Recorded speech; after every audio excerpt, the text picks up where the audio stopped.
Hello everyone and welcome back to Wikistreamia, the show where we literally read the Wikipedia articles to you. As always, my name is Matt Miller. If you notice tonight, I'm wearing a very nice blue dress shirt. The sleeves are rolled up, not for fashion, but because it doesn't fit. Last time in the show, we made it through the introductory section of Wikipedia's Earth article. We don't know if a lot's changed since then, but let us know in the comments if Pluto's back on the board of planets. Tonight, we're on to bigger and better things.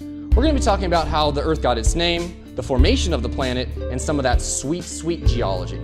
Let's go. The modern English word Earth was developed from a wide variety of Middle English forms, which derived from an Old English noun, most often spelled Eroth. It has cognates in every Germanic language, like North America, Oceania, Southern Africa, and most of Europe. Where was Eroth used in its earliest appearances? Well, it was originally translated from Greek and Roman. The goddesses Terra and Gaia were the ancestral mothers of all life and the primordial deities of Earth. In Scandinavian, Danish, Swedish, and Norwegian, Joro is the common word for Earth, which just so happens to be the goddess and personification of Earth, as well as the mother of the thunder god Thor. By early modern English, many nouns were capitalized, particularly when referenced along with other heavenly bodies. Styles now vary. Oxford spelling recognizes the lowercase form as the most common, with the capitalized form as an acceptable variant.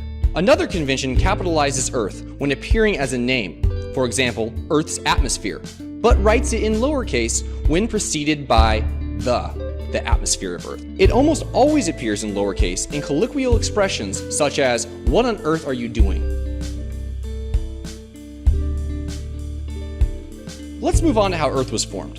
The oldest material in the solar system is dated to 4.5672 billion years, or GA, which is short for Giganus. This is a unit of time equal to 10 to the 9th years.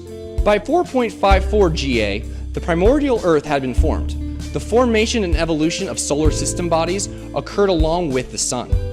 In theory, a solar nebula partitions a volume out of an interstellar cloud by gravitational collapse, which begins to spin and flatten into a circumstellar disk, and then the planets grow out of that disk along with the Sun. A nebula contains gas, ice grains, and dust, including primordial nuclides.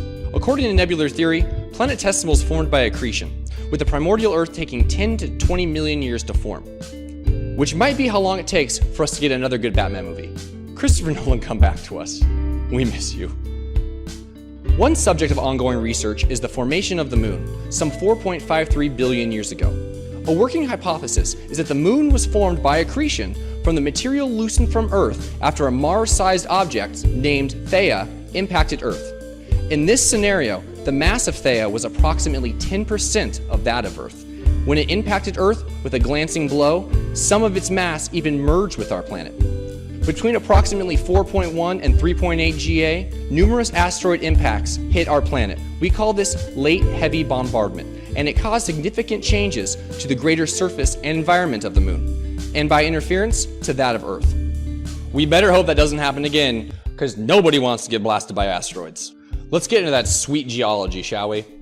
Earth's atmosphere and oceans were formed by volcanic activity and outgassing that included water vapor.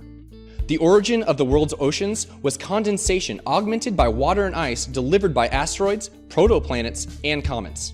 In this model, atmospheric greenhouse gases kept the oceans from freezing when the newly forming sun only had about 70% of its current luminosity. By 3.5 GA, Earth's magnetic field was established, which helped prevent the atmosphere from being stripped away by that evil solar wind. Our lovely continents were formed by plate tectonics, a process ultimately driven by continuous loss of heat from Earth's interior, which I can only assume means that global warming is a good thing. On timescales lasting hundreds of millions of years, the supercontinents have established and broken apart. Roughly 750 million years ago, one of the earliest known supercontinents, Rodinia, began to break apart. The continents later recombined to form Pannotia, and finally, Pangaea, which also broke apart about 180 million years ago. The present form of ice ages, or continental glaciation, began about 40 million years ago, and then intensified during the Pleistocene, about 3 million years ago. High latitude regions have since undergone repeated cycles of glaciation and thaw. This has repeated every 40 to 100,000 years. The last continental glaciation or ice age ended about 10,000 years ago. Of course, though, we still have continental glaciers, which are only found at the Earth's poles. Alpine glaciers are different. They're found in high mountain valleys just above the snowline. The difference between the two is location. Well, that took about an hour and a half and almost all of my Starbucks to read those 8 paragraphs. And we still have a very long ways to go.